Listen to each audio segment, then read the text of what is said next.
ಸಾಧಿಸಿಕೊಟ್ಟಿದೆ. ಸಿದ್ಧಾಂತಕ್ಕೆ ಗೆಲುವಾಗಿದೆ.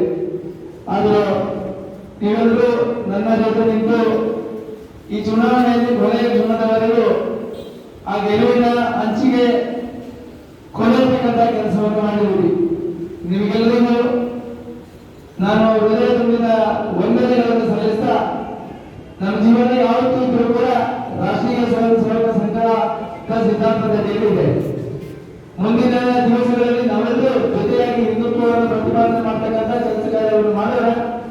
ಆದರೆ ಸೋಲು ಇದು ಶಾಶ್ವತವಾಗಿರ್ತಕ್ಕಂಥ ಸೋಲಲ್ಲ, ಇದು ಸಿದ್ಧಾಂತದ ಗೆಲುವಾಗಿದೆ. ಏನೋ ಕಾಂಗ್ರೆಸ್ ಮತ್ತು ಎಸ್ಡಿಪಿ ಅವರ ಹೊಂದಾಣಿಕೆಯಿಂದ ಈ ಬಾರಿಯ ಚುನಾವಣೆಯಲ್ಲಿ ಕಾಂಗ್ರೆಸ್ ಗೆಲುವನ್ನು ಕಂಡಿದೆ. ಅದೇ ಈಗ ಕೃಷ್ಣ ಉಪಾಧ್ಯಾಯರು, ಸುರೇಶ್ ಪುತ್ರ ಹೇಳಿದಂತೆ ನಾವು ಯಾವುದೇ ಹಿಂದೂ ಸಂಘಟನೆಗಳನ್ನ ನಿಷೇಧ ಮಾಡುವುದನ್ನು ಮತ್ತು ಯಾವುದೇ ಧರ್ಮದ ವಿರೋಧ ಚಟುವಟಿಕೆ ಮಾಡಿದಂತಹ ಸಂದರ್ಭದಲ್ಲಿ ಈ ಹಿಂದೂ ಸಮಾಜಕ್ಕೆ ಶಕ್ತಿಯನ್ನು ಕೊಡ್ತಕ್ಕಂಥ ಕೆಲಸವನ್ನು ನಾವೆಲ್ಲರೂ ಮಾಡೋಣ. ನಿಮ್ಮ ಮತ್ತು ನಮ್ಮ ಈ ಸ್ನೇಹ ಮತ್ತು ಪ್ರೀತಿ ಶಾಶ್ವತವಾಗಿರತಕ್ಕಂಥ ಆಚರಣೆಗಳಿಗೆ ತಮಗೆಲ್ಲರಿಗೂ